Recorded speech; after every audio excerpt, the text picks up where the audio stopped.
No matter if points are gained or points are lost, there will be much to discuss. For analysis regarding tonight's Winnipeg Jets game, here are Dave Manouk, Ezra Ginsburg, and your host, Drew Mandel.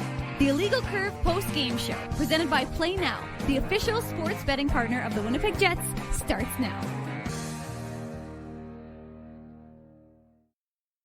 When the irresistible force meets the immovable object, something has got to give. And what gave tonight is the St. Louis Blues winning streak. Good evening, Winnipeg. Good evening, Manitoba. For all those joining us live on our YouTube channel and all of our social media platforms, we say good evening, universe, and welcome to the Illegal Curve post-game show. Along with Dave Manouk, along with Ezra Ginsburg, I'm your host, Drew Mandel, here to discuss one of the most tight-checking, entertaining, playoff-style games that we have seen this season. The Winnipeg Jets, battered, bruised, without four players in their lineup, without four regulars in their lineup, they go and pull out a 3-1 victory over the visiting St. Louis Blues to move 5 points ahead of the Dallas Stars in the battle for the Central Division. Gentlemen, great to see you both on this Monday evening. Hell of a hockey game in downtown Winnipeg tonight. Yeah, boys, sometimes 2-1 games are boring. This game was not, and the Blues are not going streaking in downtown Winnipeg. As Drew mentioned, the Jets end that 12-game winning streak, and we had the comment up from our buddy Derek McGoran.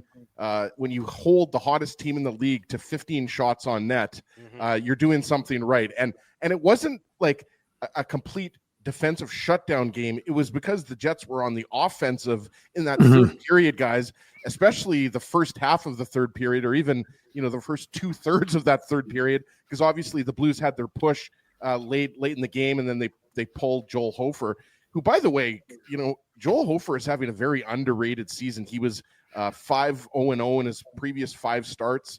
I think he's up to 14 or 15 wins on the season. So obviously Jordan Binnington is the number one goalie for the Blues, but Winnipeg's Joel Hofer is having a nice season as the backup there in St. Louis, a big part of the reason why they're going to the playoffs this year. So just wanted to get that in there. But yeah, very impressive game by the Jets. Kyle Connor was an absolute beast tonight, guys. And look, you don't have Nick Ehlers, you don't have Gabe Vilardi. Colin Miller was out. Obviously, Vilardi and Ehlers are more significant pieces, but I thought don't forget Neil Pionk too. Yeah, Neil Pionk, and obviously, later, guys, we'll get into the good news coming out of Canada Life Center today. Dave M was all over it for illegalcurve.com. Looks like Pionk is going to be back, maybe even as early as the game on Thursday. Fingers crossed. And then obviously Vilardi, it looks like he's going to be back on the ice pretty soon. But I just thought that this was such a good bounce back, Dave, from the game against Utah, because let's be honest. I mean, the game against Utah was a stinker. They did not play well. They gave up a couple power play goals. That was not a good end to the road trip, but I thought they rebounded well. Were completely dominated in the first period. The high danger chances were 7-0 for the Jets. And then obviously, they only had one goal to show for it, but they easily could have had a few more. So overall, just top to bottom, a great performance by the Jets, ending that long winning streak by the Blues. First of all, I like this comment by Fast Eddie. Jobu is being sacrificed now. That's very funny from Major League, of course, that the Blues had the Jobu bobblehead in there. I think it was a bobblehead in there. Dave, Jobu is being run over at Portage and Maine right now. But that was a really interesting hockey game. And one of the things that I thought was fascinating to me was how relentless the Jets were in that third period and not defending the lead they went up 2-1 and they didn't sit back and wait for the Blues to attack. And that's not to say that the Blues didn't get their chances. They surely did, as you'd expect a team that's playing the way they're playing, 18-2-2. I mean, it's fascinating. We had Jeremy Rutherford on last week, and that was a great guest to have because he gave us some insight how the Blues were doing. But when I was setting up the pregame report today, the Blues were 3-6-1 heading into that Four Nations break, and they're 18-2-2 since. And what's interesting is that, of course, the first game they played that February 22nd was that shootout loss they suffered to the Winnipeg Jets. So this team has been unbelievable. And obviously they lost Dylan Holloway to a long-term, or he's week to week, I think. So that was kind of tough news for them. But for the most part, they're healthy. And honestly, they're a very good hockey team. Joel Hofer, and I know he's a Winnipegger, boy, does he handle the puck a lot. That was one of Yes. the topics of conversation for us in the press box. And he was coughing it up as well, Dave. A couple of times, it almost resulted in a good scoring chance for the Jets. Absolutely. But, in that first period, you talk about the Jets having the 7-0 high danger advantage.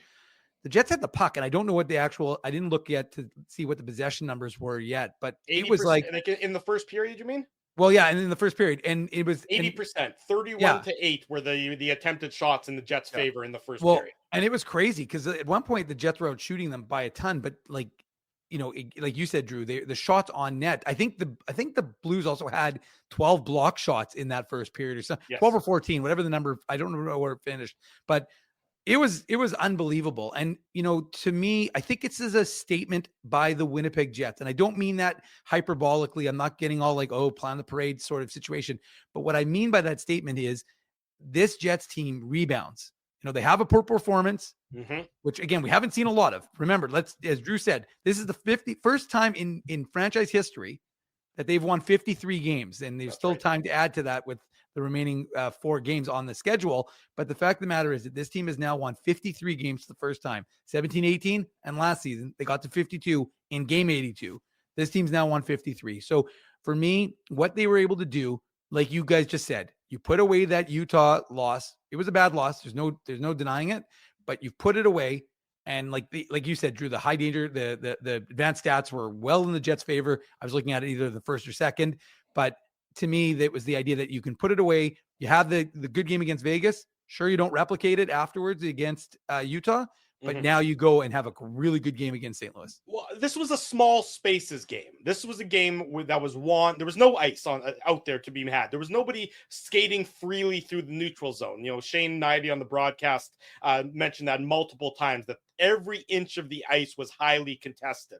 And for the Winnipeg Jets to win those battles, they won those puck battles. They won so many of those small spaces battles, and that's how you win in the playoffs. I mean, again, playoffs are tight checking. We know that the playoffs are not usually run and gun pond hockey style of action. Unless you're playing Colorado. Well, unless you're, that's fine. Unless you're playing Colorado, but good luck to you if you play that way against them. But this was a very tight check. Look, the Jets held St. Louis to 15 shots on goal. I don't care who you're playing in the NHL. But if you can hold your opponent to 15 shots on goal for the entirety of 60 minutes, you are doing all the small things correctly. And to do those small things correctly without... If you keep saying all the small things, we're going to play Blink 182 in the background. You can start singing if you want. That's up to you. But I'm saying that if you're doing that without 4 key members in your lineup, and frankly, I was surprised that Ehlers didn't play. I thought he was going to be in the lineup today, especially when he was taking line rushes at this morning's skate. They're obviously holding him out. Will he play on Thursday? Time will tell. We do not know. But for the Jets to come away with this kind of effort and this kind of victory, with 4 guys out of your lineup against a highly motivated St. Louis Blues team, says a lot about the Winnipeg Jets. It says a lot about their mindset. It says a lot about their focus and where they know that their game needs to be at for 10 days from now, maybe 2 weeks from now, which is playoff time. So they are fine-tuning their details, and I think you saw that tonight in how they were always in the right spot for the most part against St. Louis in the course of the 60 minutes tonight.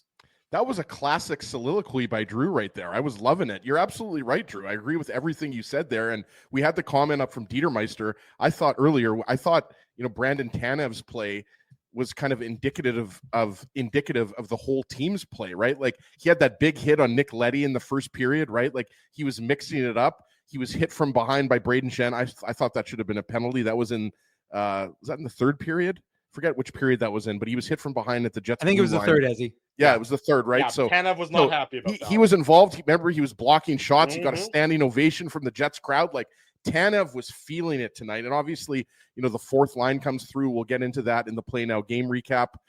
Drew, if you have to interrupt me, I see some. I will. Scott there. Arneal is about to join us from the Matt Frost Media Center for his post-game comments. So once he's there, I will interrupt you. You can keep going, Ezzy. I'm watching the backstage here. Yeah, I just see a lot of movement there. I'm not sure whose head that was. I'm not sure if that was Weber's or Connor Harabchek or not Weber's. He's not in town. Oh, he's not in town. Right. Okay, so it's not him, but I see some. That's some Judy Owen. Okay. But regardless, yeah, it was just a very impressive performance by the Jets. And like Dave said, I think I was most impressed that after Alex Iafallo got that goal, the Jets did not take the foot off the gas. They were all over. There was shift after shift. The Connor Scheifele Iafallo line, I thought that was probably their best game since that line has been put together, obviously in Gabe Velarde's absence, right? So really impressive. I really liked the Sandberg-Shen pairing. They were out there against the Blues top line, oftentimes that top line being, of course, Thomas, Buchnevich, and Snuggerud. And obviously that line got a goal, and they had a good scoring chance late in the third period. But I thought for the most part, that line... Scott Arneal. Hey there.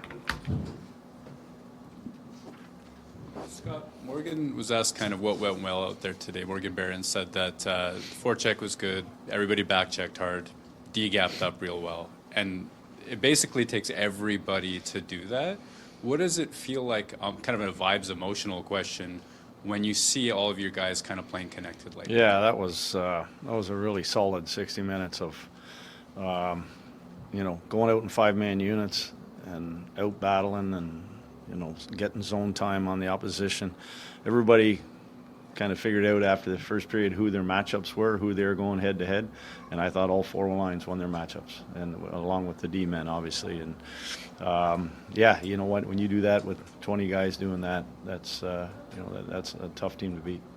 How did you spend so much of that first period in their zone? We got on our forecheck is one way. We didn't. We got pucks through the neutral zone. They've done a really good job watching them the last few games. Obviously on their streak, they've turned pucks over a lot, especially through that neutral zone area. And you know what? This Central Division teams, each other pretty well, and we just tried to make sure that we got pucks down below the hash marks and made them really have to work, and try to get us to, try to force us or them to make mistakes, force them to make mistakes, keep them in that. We did a good job of spreading that zone out.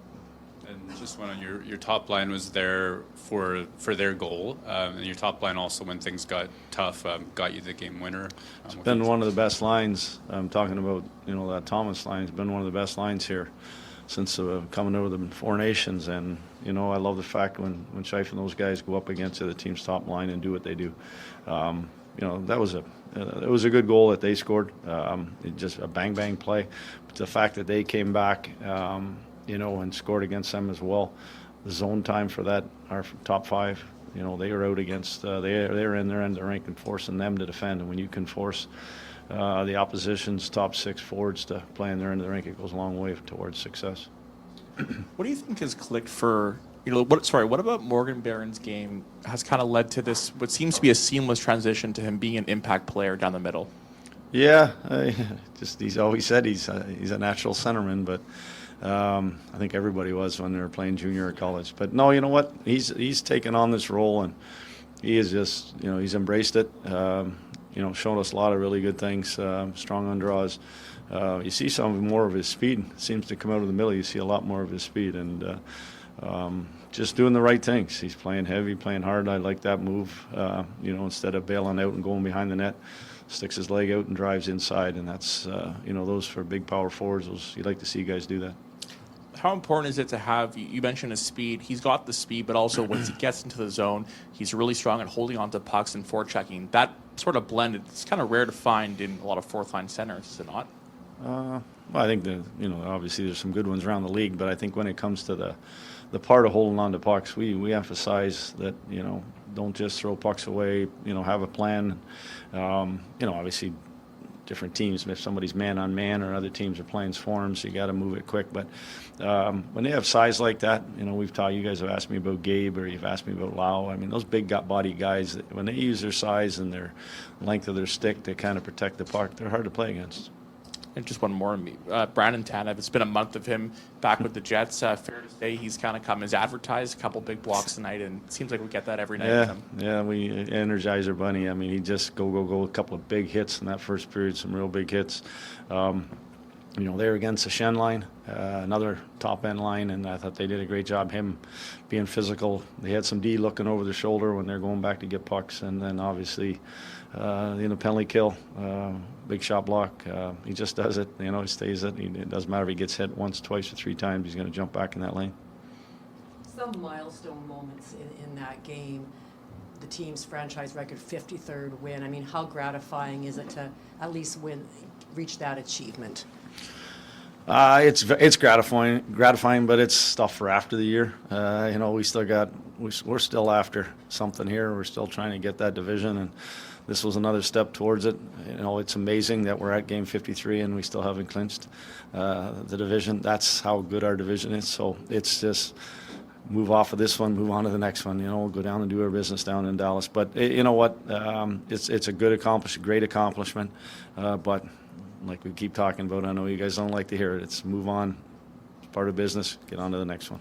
And Adam Lowry, even though into an empty net, career high 16th goal. Yeah, real happy for him. Obviously, he does an awful lot for us. A lot of the heavy lifting, a lot of the leadership role, and then to have a year like this, that's been great. And yeah, he's had some great looks in the last 3 or 4 weeks, and just to finally see him get it, that's great.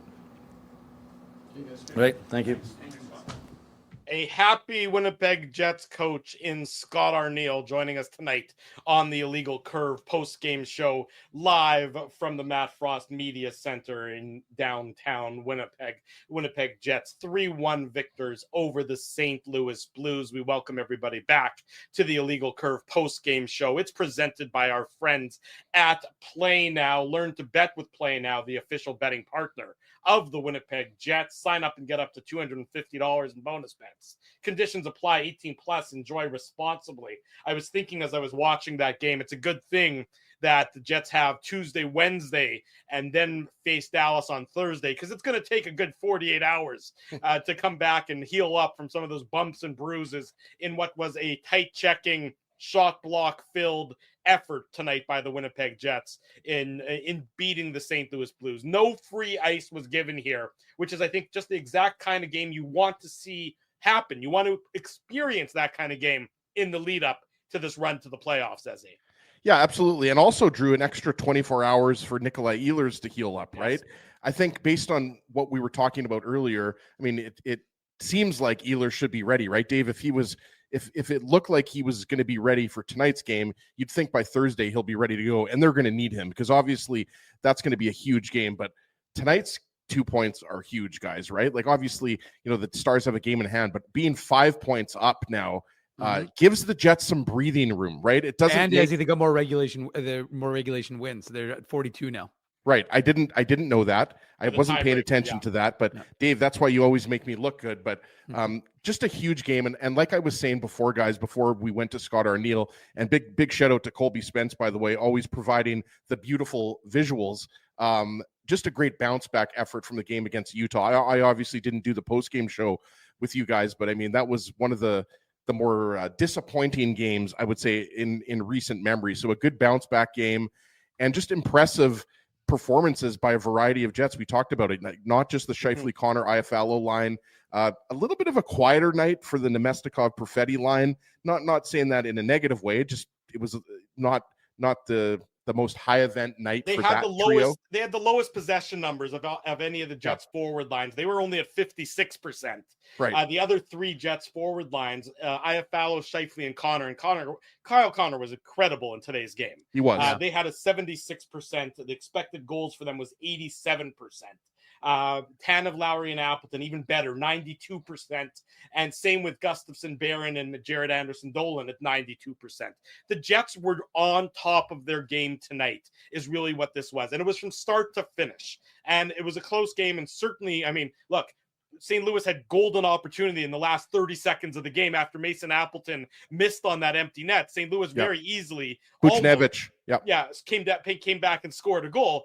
Connor Hellebuck was obviously up for the challenge, but the Jets really were the better of the 2 teams in the course of tonight's game. And that's what you've seen from this team. It's the last 2 weeks, 3 weeks, ever since they clinched the playoffs. it's sort of hard to get up for certain games. But every time that they've had a stinker, they've had a real solid effort afterwards. The bad game against LA, they come back against Vegas, Dave, and they dominate the Golden Knights. Bad game against Utah, they have this great win on home ice against St. Louis. You can see that they are dialed in. You can see where their focus is, that if they blink, they don't blink, and it doesn't become a 2 or a 3 or a 4 game losing streak. They get right back on their details the next game. And of course, their details are really going to need to be at their peak for Thursday night against the Dallas Stars. Boston Pizza, Taylor Avenue, Illegal Curve watch party, Illegal Curve post-game show. Thursday night, we'll see everybody there for that. You mean the slumping Dallas Stars, Drew? They lost to Pittsburgh. They barely got a point against Minnesota the next day. So they're in, I think, are they playing in Vancouver tomorrow, or is it they're at home? Dallas. They're home to Vancouver. Dallas. Okay. Yeah. So they got the Canucks tomorrow. The Canucks played a better game, even though we know they're done. But we'll be watching that one, of course. But again, I think one of the things that Scott O'Neill talked about was this idea that they, because he was asked about it in the morning and media availability today, was, can you be scoreboard watching? Can you be watching what other teams are doing and try? He goes, well, it didn't really do us much good in Utah when they knew that Pittsburgh had defeated them. So this team wants to control their own destiny, and they do that by adding points to the standings bank. That's what they have to do. They can't really worry about anybody else. If they keep winning, it doesn't matter what happens with Dallas. Dallas can't catch them. They have more points. They don't have enough games in hand. So ultimately, if the Jets control their own destiny, they don't want to focus on what anybody else. That's what they've done all season long. But Dave, is it controlling your own? What is destiny if you control it, though? We've heard this. We've heard this before, Socrates. We don't need to go into it. We've done this bit before. Yeah, exactly. You need to get some new material. Nobody wants to hear that bit again. So, but anyways, Ovaltine more like round team. Anyway, so this was a game again, and it was great crowd again. Crowd that appreciated. Sold out 6 straight sellout, 14th of the season. So the folks were clamoring for the game of course, on Prime. Maybe more folks wanted to come to the game because they don't have Prime at home but ultimately this was shout out to my sister and nephew who were at the game. There we go. Gil was there. But the fact of the matter is that if you look at this game, and like you said, Drew, I think the key to me was just how well the Jets responded. And as Scott O'Neill detailed from the Matt Frost Media Center, which we brought to you live, the fact is that it was every single line. He went through it, and he said every line dominated their opponent. And I thought that was real telling because, one of the things that you need to be, again, that was that idea of relentlessness that I said about in the third period. And, St. Louis didn't have an answer for Winnipeg. And that was and again, I want to be clear, Connor Hellebuck had to make some real nice saves. When it was 1-1, I think it was either during the penalty kill or right after. I think it was during the penalty kill. I will say one thing about the officiating, because I thought it was remarkable how in the first period, the officials were great. Then all of a sudden, in the second period, it was like they went from allowing things to go, and then they started calling a tight game. I'm like, what is going on here? And they were calling things that weren't penalties. Yeah. I'm like, this is terrible. And then the all Justin of a sudden, Falk interference penalty, Dave, was like insane. He was just standing there. Yeah. Yeah. Morgan Barron was crossing the ice and they collided, and yet somehow it's interference. And then all of a sudden it went back to the old standard, which I would preferred, which was just let them play. And if it's egregious, fine. But otherwise let them go. And like I said, this was a Jets team that played real well. And ultimately you pick up the win, you get that edge on the Stars, which again, if you can continue to hold the tiebreakers, is really more than 5 points. It's actually 6 points if you have the tiebreakers, right? Over the Stars. Depending on what happens between Dallas and Vancouver tomorrow.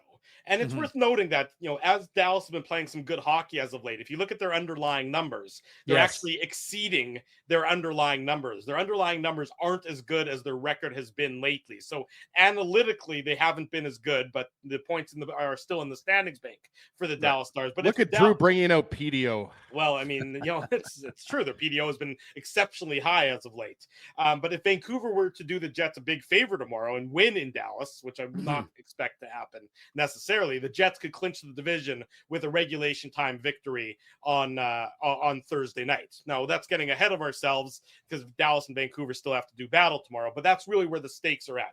Everyone Yeah. knows where the stakes are. And this was a huge game for the Jets because you certainly don't want to be going into Thursday night with Dallas only 1 point behind you in the standings. You do have a little bit of that breathing room as a result of tonight's victory, that even no matter what happens on Thursday, no matter what happens on Tuesday between the Stars and the Canucks, the Jets know they're going to be going into Chicago on Saturday night at least still in first place in the Central Division. That's what tonight's victory means for the Winnipeg Jets, in addition to all the other good feelings that they get from a quality victory against a quality opponent and really shutting down that quality opponent, holding him to 15 shots total in the course of the 60 minutes of tonight's contest. Let's get into the goal-by-goal recap. We do this on each and every edition of the Illegal Curve post-game show. The Play Now game recap. Big thanks to our friends at Play Now. They're the title sponsor of all of our programming. We encourage you to, of course, bet with Manitoba's local, legal, and secure gambling site. That is playnow.com. No score after 20 minutes. Shots on goal, though, 8-3 for the Winnipeg Jets. The Corsi numbers were even more one-sided after 20 minutes. Basically, the Winnipeg Jets controlled thoroughly that first period, outchancing the St. Louis Blues 7-0 in terms of high danger chances. So the Blues were fortunate to be tied 0-0 after 20 minutes, and the Jets could probably say, this is the kind of period, this is the kind of performance we need to replicate in periods 2 and 3. Yeah, absolutely. I made a note here. There was a really good chance for Cole Perfetti where Joel Hofer had to make that pad save. I think it was here, if I have my notes, I forget who got the puck through, if it was DeMello or somebody else, but there was that chance, which was glorious. But yeah, I mean, the Jets were they were perfecting the low to high, right? Like, I think there was one shift where Luke Shen had like 4 shots that were blocked by Blues forwards, right?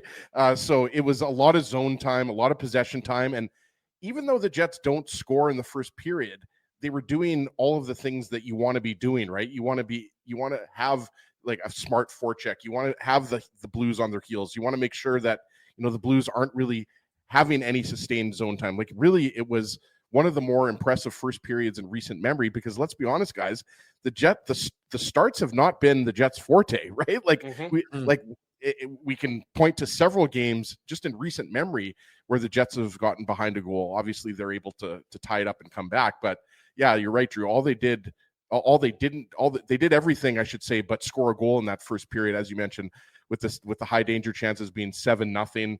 It was really Joel Hofer and just the Blues in front of him blocking shots, the only reason why the Jets weren't able to get a goal. But that's what you want to do coming off of that poor performance against Utah. And obviously you want to get the home crowd behind you. So I thought the Scheifele-Connor IFLO line, not only did they get on the board later in the third period, but you could see that they were on tonight from puck drop. Yeah, no question about it. They were engaged. Again, like I said earlier on the post-game show, this was a small spaces hockey game. Stick battles, stick checks. That was the key to tonight's game. And the Jets really were on the right side of those battles for the majority of tonight's contest. We do remind everybody, almost 600 of you watching live tonight on this Monday night, to smash the like button and subscribe to the YouTube channel if you haven't already done so. Be sure to set your notifications, turn them on, because we go live after each and every Winnipeg Jets game, and again on Saturday mornings. And of course, with the playoffs right around the corner, each and every home game will see us at City Place in downtown Winnipeg. We will be there for the Illegal Curve pregame show, so lots of Illegal Curve content coming your way. You best smash the like button, subscribe, and turn your notifications on. 0-0 after 20 minutes. As we mentioned, the Jets deservingly get the opening goal. It comes at the 2:34 mark of the second period. Morgan Barron gets his 7th of the season assist to Josh Morrissey. It starts with a great defensive play by Barron at the defensive blue line. Then Morrissey chips it up to him, and Morgan Barron has a half a step on Matthew Joseph of the St. Louis Blues. But Barron goes hard. He drives hard on towards the net. He doesn't take the the long route. He takes the short route. The shortest distance between 2 points is a straight line, and he's going on a straight line on this rush, and he beats Joel Hofer with the shot to make it 1-0 for the Winnipeg Jets. It gives the Jets the lead. It gives us our Seagram shot of the game. The Seagram shot of the game. Big thanks to our friends at Seagram's for their support of the Illegal Curve post-game show. Seagram's VO, much like the Jets' defensive effort in tonight's contest, masterfully blended, distinctly Canadian. 1-0 for the Jets after this Morgan Barron goal, Dave. Yeah, and it was funny because we were watching it, and Mike McIntyre, who sits just 2 over from us, kind of was like, "Oh well," didn't think he was going to be able to get that angle, and sure enough, Morgan Barron sure did get that angle, and he caught it far side. So, you like the movement, and he put his head down and he went for what he thought was possible, and that is just, I think, a player playing with a lot more confidence. I know he scored more goals last year than he has this year. That was his 7th goal of the season, but to me, I just like the fact that you just saw a guy who, again, like, I don't know that he would have necessarily made that play, and I just like the fact that he put his head down, went to the net, took that shot. It was a good shot. I don't know if the stick kind of, impacted it or not, like the stick from the defender, but regardless of that, it's a real nice shot from Barron, and it got that crowd going. And that crowd was, like I said, they were amped up, they were ready. And as he said, they were excited. They wanted to react on Cole Perfetti's really good chance in that first period. They were given kudos, by the way. Mark Scheifele they gave him a stand. I don't know if they gave him a standing O, but there was a lot of applause for his 800th point, which he picked up in Utah, and a little Manuk potpourri as Mark Scheifele, now the all-time games played leader, which is what I tried to do with Joe Pascucci the other day when you guys weren't on the show, but I got my stats mistaken, and of course, so he played in game 875. You can't go stat versus stat against Joe Pascucci. I wasn't trying to go stat versus stat, but yeah. Joe kind of corrected me on something, and I was like, oh, then I realized I was talking about this one, so I was already thinking about the games played. So he's remember back in the day going up against Stump the Schwab? That's like Joe Pascucci. That's like, he is the Winnipeg Jets historian. He is. So that's why I was like, as soon as he said it, I was like, oh yeah, Joe, you're probably right. So anyways, Mark Scheifele moves ahead of Blake Wheeler, 875. He's the all-time Jets 2.0. And he, of course, will pass. Who's got the most games for the Jets all time wearing a Winnipeg Jets jersey? Anyone? Thomas Steen. How many, though? Well, I saw your tweet, Dave, so I think it was 925. No, you did 950. All right. Can we go back to the goal, though? I think, yes. I don't know if I was like more impressed by the individual effort by Morgan Barron, or the fact that, I don't know if you guys caught this, Dan Robertson just posted the Halifax, the Nova Scotia flag. Did you guys see that? I didn't see that. No. That's pretty funny. Nova Scotia representing between Dan and Morgan Barron there, of course. Absolutely. Yeah. The great province of Nova Scotia, right? So, I mean, I can't add too much to what Drew or Dave said there. I mean, it was just an incredible steal off of Joseph, a nice little kind of poke pass by Josh Morrissey up to Barron, and then he takes over and then just uses his big body and Matthew Joseph is not a small guy either. No. And Barron just out muscles him to the net. And like you said, Dave, kind of a not the easiest angle for him, but beats Joel Hofer off the post blocker side, right? So, just you love to see that, right? Because, Dave mentioned, Barron's offensive totals are a little bit down from last year, but I don't think, that means he hasn't had a good season, because he's been a staple of that fourth line. He obviously plays in a variety of different situations, right? He kills penalties as well, right? So I think, it's just nice to see him get rewarded. And, he had a strong game aside from that. I thought the fourth line, Jared Anderson-Dolan, obviously not a guy that, has been a regular in the Jets lineup. He's obviously in the lineup because Ehlers is not in the lineup. And I thought that they were good. There was a few times where they had some sustained pressure in the blue zone.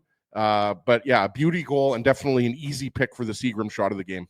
Yes, definitely. 1-0 for the Jets at that point in time. It takes the Blues just under 5 minutes to tie the game up at 1. Pavel Buchnevich, his 18th of the season, assist to Robert Thomas and Philip Broberg. It's a strong forecheck by the St. Louis Blues. And Luke Schenn, it tries to just feed the puck up the wall. It ends up getting intercepted by Broberg, who beats Alex Iafallo, feeds it in deep to Robert Thomas. Robert Thomas, one of the best playmakers in the NHL. Del, he finds Pavel Buchnevich, who's had a bit of a quiet year in terms of goal scoring compared to some previous years, only his 18th on the year, but he beats Connor Hellebuck with it to tie the game up at 1 goal apiece. This at the 7:27 mark of the second period, as he. Yeah, and maybe it's just me. I'm always thinking about Team Canada, but I mean, is Robert Thomas not a really good option for Team Canada at the 2026 Olympics? Like, well, Robert Thomas has been the I think he's got the most points scored for a Canadian forward since the Four Nations Cup. and Mark Scheifele isn't that far behind either, right? And so I wouldn't be surprised if both of those guys. I mean, we're getting a little ahead of ourselves here. It's 10 months away or whatever it is. But I've always liked Robert Thomas. He's having a monster season, and like you said, Drew, it's a turnover. But again, I don't really have a big problem with what Luke Shen does here, because he's just trying to get the puck to IFL on the boards, and it's just a good pinch by Broberg, and it's just a nifty pass by Robert Thomas to Buchnevich in the slot. Like, was the Jets' defensive coverage great there? I mean, it was Scheifele and Connor that were out there. I mean, it was a little soft, I'll be honest with you. I don't want to, pick on that line too much, because I thought they were excellent throughout the game. But, it was a little bit too easy, I thought, for Buchnevich just to kind of walk into the slot there. But again, it's just a nifty play. Buchnevich had a scoring chance right before that, right? And this is the Blues' top line. Like, these guys are big reasons why the Blues won 12 games in a row heading into this game, right? So, yeah, that was maybe the one play in this game where you kind of could point to it and say, the Jets were maybe not as tight defensively as they could have been there. But aside from that, like you said earlier, Drew, this game was almost just as one-sided as they come. Yeah. Even though the score was only 3-1. Right. Even though it was a close game, the Jets were the better of the two teams. And this was an opportunity, one of the few opportunities where the Jets maybe had a little bit gave up some open ice. They gave up some free space on the ice, and St. Louis was able to take advantage of it. But it certainly was not something that was happening on many occasions in the course of tonight's contest, Dave. But 1-1 at that point in time, and that's where the second period ended. 1-1. The Jets, each team. Sure, I just want to. Sorry, go ahead. No, the only thing I would add, though, again, like I said, I had the comments up earlier from a number of folks who were basically talking about how the Jets limited the shots, and again, that was especially impressive in the third period. But I thought that even though there weren't a ton of quality chances, like I said, I thought Connor Hellebuck came up big when he needed to, and he made a couple of real nice saves, right, Ezzy? And if I recall correctly, would that be his 44th win? I think it's. Yep. Yeah, it's 44. So I think that's the second time in his career he's matched his career high, his franchise high, I should say. And so, he needs one more to set his record. He most likely doesn't get to the Marty Brodeur and Braden Holtby record of 48, but still pretty impressive for what he's been able to do. I think, like you said earlier, Dave, or in the past, I should say, Connor Hellebuck will take the Stanley Cup over the single season wins record, right? I don't think he cares that much about that. No. He'll take the Vezina, he'll take the Jennings, and he'll take Lord Stanley's Holy Grail, right? There we go. I would say that's probably the case, no question about it. The Jets kill off 2 penalties in the course of this game. The Brandon Tanev penalty in the second period for cross-checking. Then Justin Falk, he takes an interference, so it's 4-on-4. There were no, and then in the third period, so the third period begins, it's 1-1. Vlad Nemesnikov takes that high sticking penalty, and I thought the Jets did a real nice job on this penalty kill. Yep. They really limited St. Louis. They were, St. Louis had some zone time for the first maybe 30 or so seconds of the power play, 30 to 40 seconds. The Jets did a good job keeping it to the outside. And then once they got that first clear, St. Louis really wasn't able to set anything up for the remainder of that power play. So a really nice job by the Jets special teams and penalty kill in limiting St. Louis, especially with that opportunity in the third period. And then the Jets take advantage. We've been talking about it all game. The small spaces, the stick work by the Winnipeg Jets. That is what the game-winning goal was all about. It was about the Jets winning puck battles, the Jets turning pucks over, about Kyle Connor having absolutely no panic in his game, and the ability for him to stick handle in a phone booth to find some soft ice. He does, and Alex Iafallo gets his 14th of the year on the rebound. But again, it starts with the Jets winning a battle in the corner. Mark Scheifele doesn't get an assist on it, but he really should. He's in there on the forecheck against Buchnevich that forces the turnover. Kyle Connor goes and picks up the puck. He's the one who gets it into the middle of the ice, and then Iafallo deposits the rebound past him. But just an incredible forecheck from the Jets' top line, forcing St. Louis to turn the puck over, and the Jets take advantage to make it 2-1, 7 minutes and 5 seconds into the third period. You know what Kyle Connor was on that shift, Drew? Connor was an apex predator. That's what he was. Like, he was like, I'm going to take this puck and I'm going to do a special thing with it here, and I'm going to get it over to Alex Iafallo, and that's what he did. I mean, I thought that Connor was brilliant in this game. He had a scoring chance right before this, but like you said, he causes the turnover, doesn't have any panic, and just gets a nice little shot on net, and then obviously Iafallo buries the rebound. And you love to see it, right? Because there was a spotlight on Alex Iafallo when he was bumped up to the top line. It's one thing for him to be bumped up to the second line like he was with Lowry and Ehlers, Dave, but I don't think any of us are surprised. I mean, Iafallo, we've said this, even though Nito Niederreiter is the player who's actually from Switzerland, Iafallo is that Swiss Army knife that can go on any line, right? And he can play on the power play, he can kill penalties. He's been phenomenal, and I think that's why we all agree that it would be great if the Jets are able to re-sign him to however many years. But Kyle Connor was doing special things, and it's not just, his shot. It's not just, that he's got good passing ability. He's hunting pucks. He's forechecking. He's creating these turnovers. He's being, like Drew said, the Jets only had to kill 2 penalties in this game. Connor was out there as an effective penalty killer. Yeah. So, I mean, he was just really impressive. And that's not to take anything away from his line mates, but just on that particular shift, apex predator for sure. Yeah, no question about it. And you just see his drive and his determination. And it was exemplified with that goal to make it 2-1, which proves to be the game-winning goal. And then the Jets really just go into shutdown mode from then on for the game. But they don't shut down and go into a defensive shell. Sorry. Freudian slip there, Drew. Yeah, Freudian slip. But you guys talked about it. They were still focused on driving the puck into the blue zone.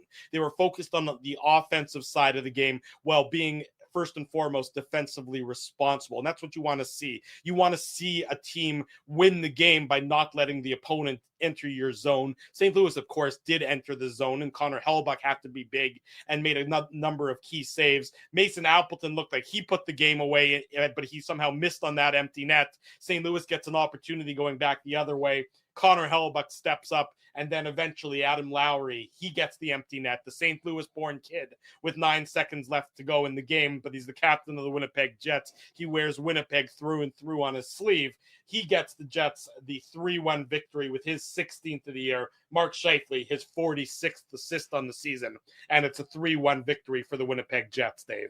Yeah, and like you just said, Drew, it's kind of apropos that he gets a career high, sets the career high. Judy Owen with a little potpourri there, as a little minutia from Judy. But yeah, do people still have potpourri in their homes? By the way, is that a thing, or is that very like 90s? I don't think so. I'm not a big potpourri guy. Like, people used to have potpourri like on the toilet tank, or on the vanity, so to speak. I was just curious. Maybe we can get some people in the chat. Do you have any potpourri in your home? Obviously, Dave was speaking figuratively there. I was indeed. So anyways, I just think that it's appropriate. Like you said, Drew, the kid from St. Louis with the dagger. I thought Adam Lowry had a really good game, and we can list off all the Jets, and ultimately the Jets end up winning that game 3-1. And like we said, get to that 53rd all important franchise 53rd win, and I should say most importantly, they have that 5-point buffer over the Dallas Stars. Yeah, and the Jets just announced a well-deserved day off tomorrow for the Winnipeg Jets. There will be no media availability tomorrow, so of course you'll have to keep it locked on illegalcurve.com. Because that means Dave gets a day off, Drew. Yeah, nope, we know. I got to cover I'm going to Moose practice tomorrow. Okay. Well, I was just going to do double duty. Because Kieran Walton is going to be on the ice for the Manitoba Moose. He was. He signed his entry-level deal for the Winnipeg Jets organization starting next year. So it starts next year, but he's playing the rest of this season for the Manitoba Moose on an ATO, an amateur tryout. So that Kieran Walton will be wearing the Manitoba Moose jersey tomorrow, and I can say with a fair degree of confidence that Dave M is likely to be the only media member there covering that. So you can be sure to keep it locked on illegalcurve.com for all the latest on Kieran Walton, the newest member of the Winnipeg Jets, farm system and There you go. draft pick to try and break through the ranks. That will wrap up the goal-by-goal recap, the game-by-game recap here, presented by Play Now. But when we come back on the Illegal Curve post-game show, much more on tonight's Winnipeg Jets victory over the St. Louis Blues. Drew Mandel, Dave Minuk, Ezra Ginsburg with you on a Monday night. Don't go anywhere. And as we go to break, be sure to smash the like button and subscribe to the YouTube channel. We want to thank you for not betting with Play Now and choosing our illegal gambling sites instead. Because we couldn't afford things like this without your money. So much of your money. Now you might have questions like, Do our profits benefit your community? No. or bet with Play Now, Manitoba's local legal and secure gambling site. Dining, entertainment, parking, and convenience, all in one spot. City Place is located in the heart of downtown Winnipeg, attached to the Canada Life Centre. Whether you're working, living, or out for a night in the downtown, make City Place your go-to destination before or after the fun finds you. Lunchtime, game time, anytime, visit City Place at 333 St. Mary Avenue, next to Canada Life Centre. Holt Dental, the new official dentist of Illegal Curve, has a philosophy rooted in two unyielding principles: genuinely caring about patients and providing outstanding service. Being a patient of Holt Dental means more than just checkups and treatments. It's taking the time to listen and talk to each patient so they can achieve the best long-term health, functionality, and aesthetics for their teeth, mouth, and gums. Conveniently located at Grant Park Festival on Taylor Avenue, Holt Dental is dentistry of the highest quality in a comfortable and relaxed environment. For more information, visit holtdental.ca. Oh, and there's plenty of free parking at the front door, too. Celebrating its 40th year as Winnipeg's home for stand-up comedy, Rumors Restaurant and Comedy Club has recently been named Canada's top comedy club and a top 5 comedy club in North America.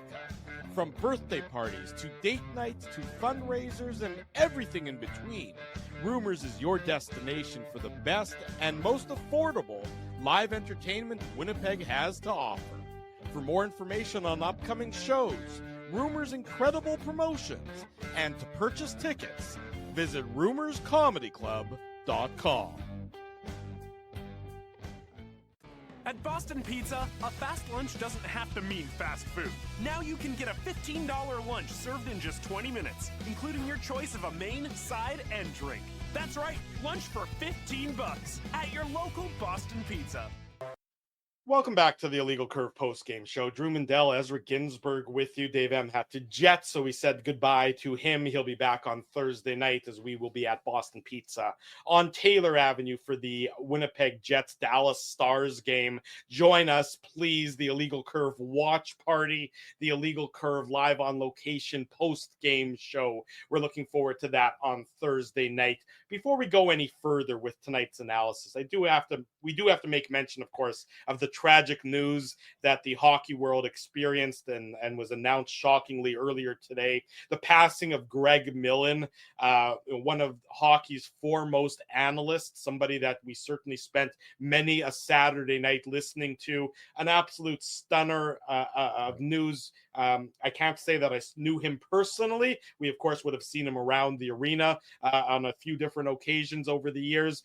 But from all the accounts, a fine man, a gentleman, and a better family man. So condolences, of course, go out to his friends and family. Just an absolute stunning way to start your night of hockey coverage with that tragic announcement earlier this evening, Ezzy. I know you tweeted about it, but we'd be remiss if we didn't say anything about it on the program as well. Yeah, no, it's really sad. And we, as kids that were born in the early 80s, we grew up watching Greg Millen and, in an era of smaller goaltenders, right? Played for the St. Louis Blues and other teams, right? So, yeah, just horrible news. So on behalf of all of us at IC, condolences to his friends and family, and just really tragic news coming out of the hockey world. And obviously, there's a lot of an outpouring of condolences on social media.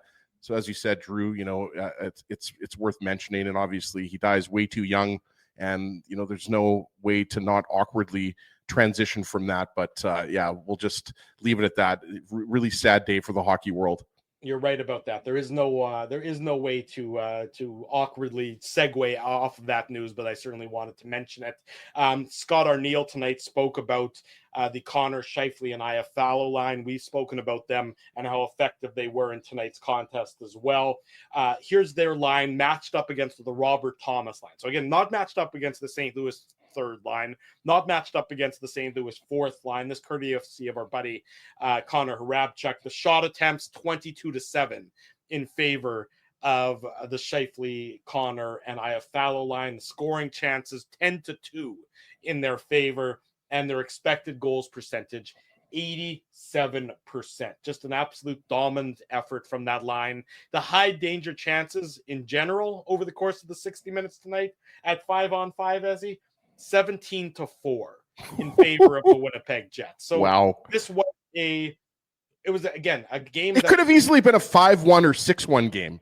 Like easily. That's why, you look at the score, maybe passing, some people didn't watch this game, only watched the highlights. Like, this was one of the more dominant wins of the season for the Jets, right? Like, the win against Dallas was a dominant win. In recent memory, obviously, the win against Vegas. My Devils were pretty badly dominated by the Jets as well. We're talking about against good teams, though. Yeah, exactly.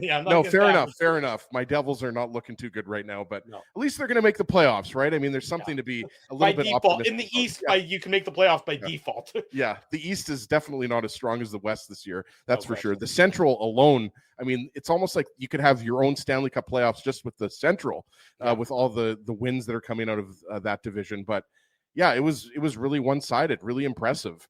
And I said it again, I sound like a broken record, but really impressive coming off of a really disappointing loss to Utah.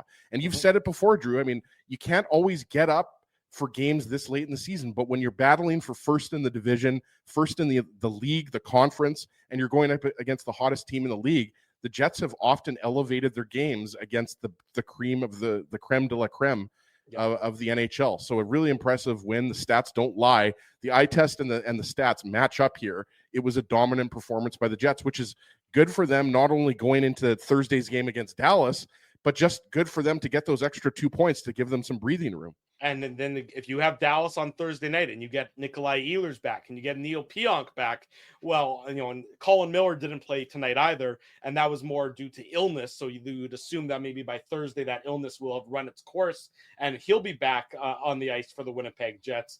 Well, all of a sudden, the injury bug, which was affecting you, maybe you've come through the other side on that injury bug and you're getting a little bit better and a little healthier, because it sounds like Gabe Vilardi is also soon to be on the ice for the Winnipeg Jets. And boy, won't that be a boost to the Winnipeg Jets if you get him back in time for the start of the playoffs or shortly after the start of the playoffs as well. I want to make mention, though, quickly, Hayden Fleury, Logan Stanley, that was the third pair for the Winnipeg.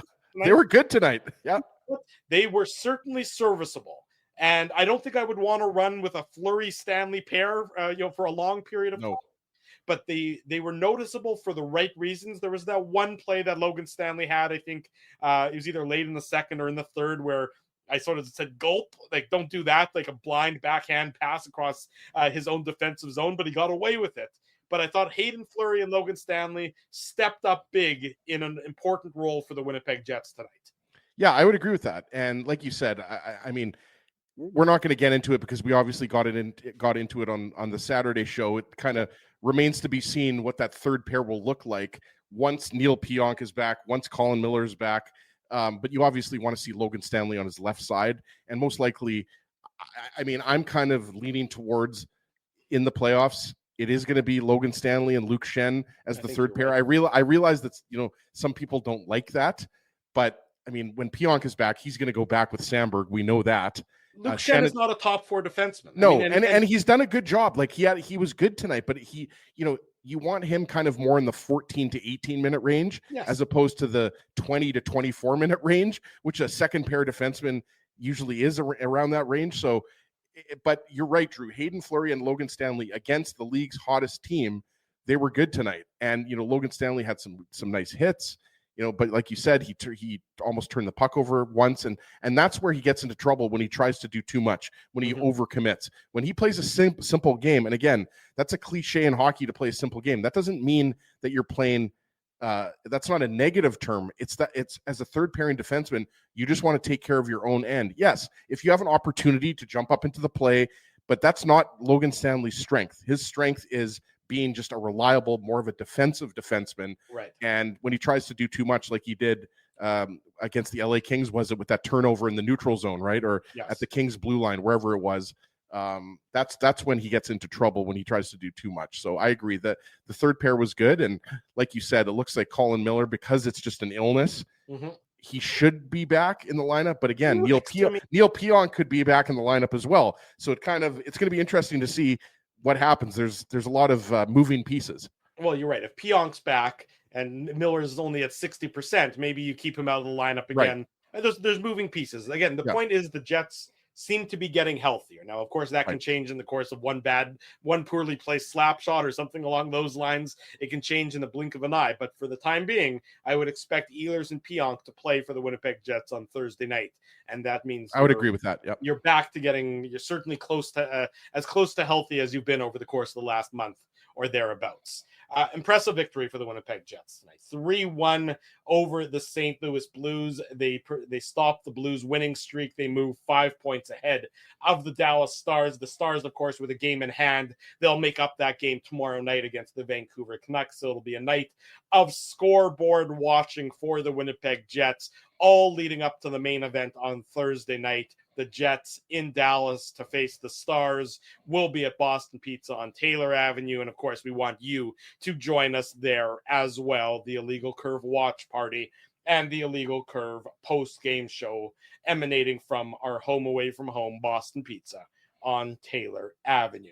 That'll do it for tonight's post-game show following the Jets and the Blues. If you haven't already done so, be sure to smash the like button, subscribe to the YouTube channel, and turn your notifications on. That way you'll get alerted on Thursday night when we go live with another edition of the Illegal Curve post-game show. We'll do it again on Saturday morning. We do it after each and every Winnipeg Jets game. A big thanks to all the sponsors of Illegal Curve who make the website a possibility, who make the post-game show a possibility, and who make the Saturday show a possibility. The title sponsor is our friends at Play Now, Rumors Restaurant and Comedy Club, Holt Dental, Boston Pizza, City Place, and Seagram's. Support these fine businesses because of their continued support of Illegal Curve Hockey.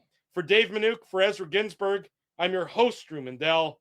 Until Thursday night at Boston Pizza on Taylor Avenue, we wish you good night and good luck, and thanks for watching the Illegal Curve post-game show. Thanks for listening to this broadcast from Illegal Curve Hockey. For more great Illegal Curve content, subscribe to the Illegal Curve YouTube channel, follow at Illegal Curve on Twitter, Facebook, and Instagram, and visit your online home for hockey in Winnipeg, illegalcurve.com.